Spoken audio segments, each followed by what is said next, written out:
All right, welcome back. We're about to do your third bass lesson. This is for beginners.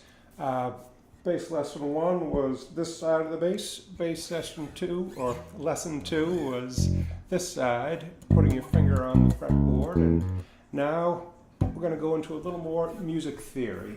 This is going to be a little more possibly confusing. It took me a while to compose what I was trying to say and put it in order and everything. So hope it makes sense to you. May have to do a couple takes of this, but here we go. All right, we're going to be looking at notes on the fretboard, and you can't really get into notes on the fretboard without getting into musical theory. Wow, the goal of this is going to be when I put my finger down on the E string on the 3rd fret, what note am I getting?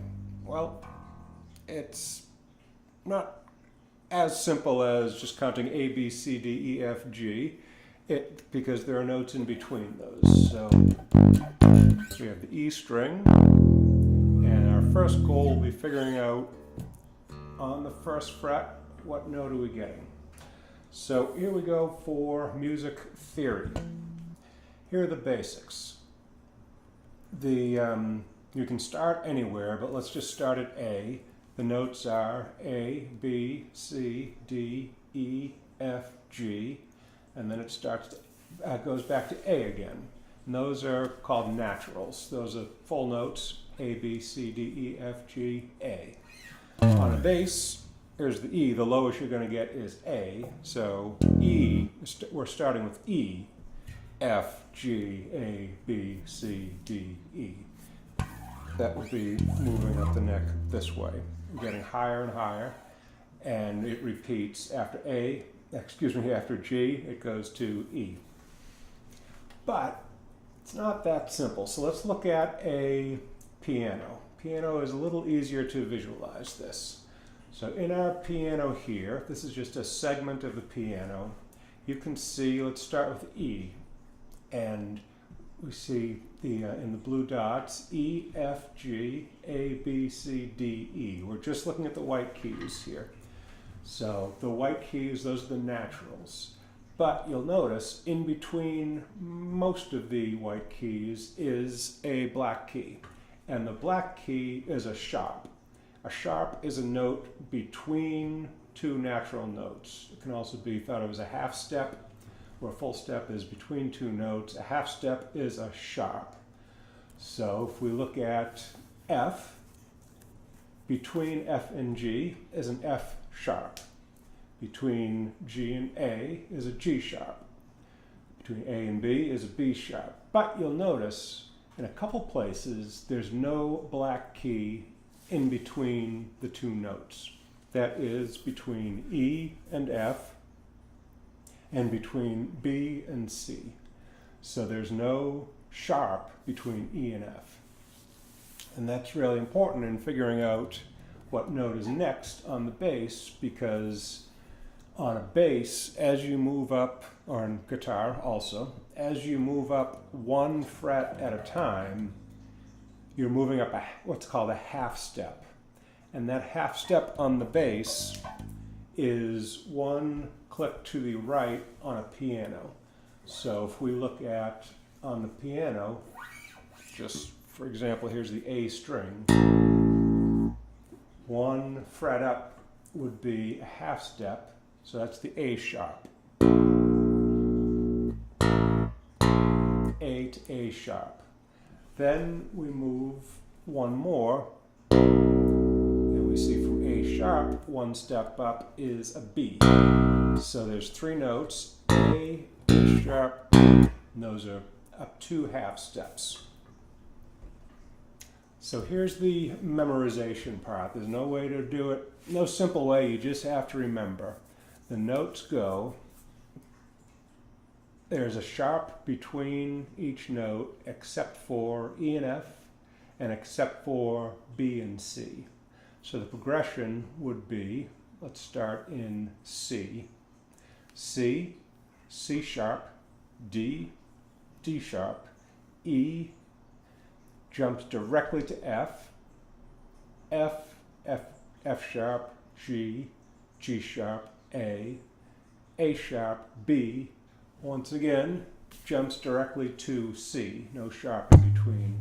And that repeats forever, all the way up the keyboard, all the way up the bass until infinity. You just keep getting higher and higher. And it will always be that way. E and F are always together, B and C are always together as you climb up the neck, as you climb up the piano keys. So let's go back to the bass now. And we have our E string. And we need to go somewhere from there. So let's go to the first fret. And now let's go back to the piano again.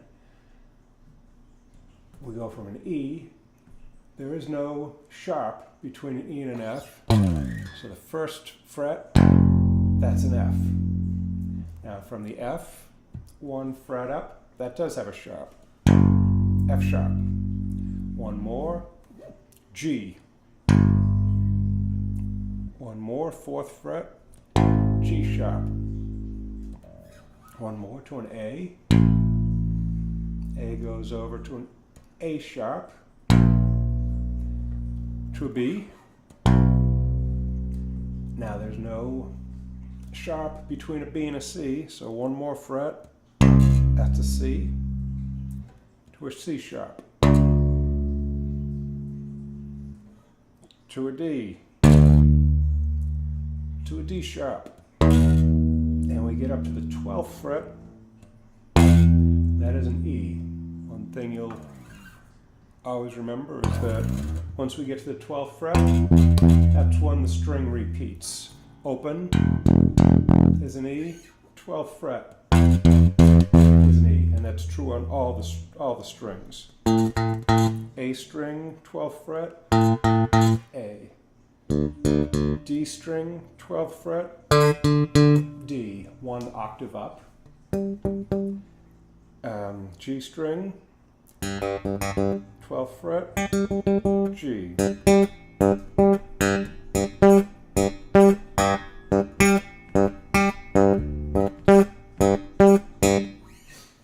Alright, so that is, I just jumped into an octave, but we are not really going to go to what an octave is yet. So we're just looking at how moving up one fret and how that relates to moving up through music. So E, F, F sharp, G, G sharp, A. Pretty important. So that there's some memorization there. E and F together, B and C together, everything else, there's a sharp in between. So that's your intro lesson, or your lesson to introductory music theory. And that's about half of what I know about music theory, so you're getting there, almost close to what I know. Here is your first rock and roll riff, and it's pretty much everyone's first rock and roll riff. This is Smoke on the Water. And we're going to play it. Don't play it to the album. This won't be the same key that the album is in, but it'll sound like it. So here we're going to start. This is going to go like this. And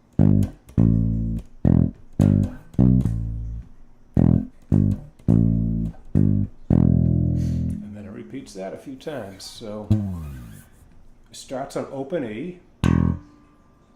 Second note is the third fret.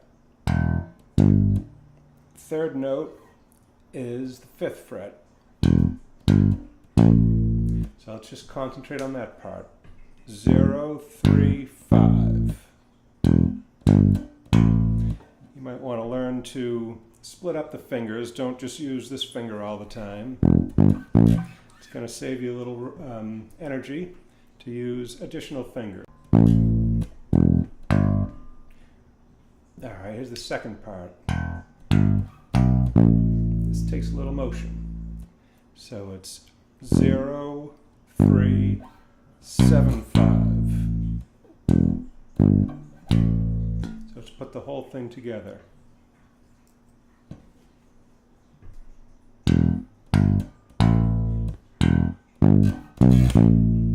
That's 0, 3, 5, 0, 3, 7, 5. Back to the first one again. 0, 3, 5, and then it goes down to the E. 3, 0.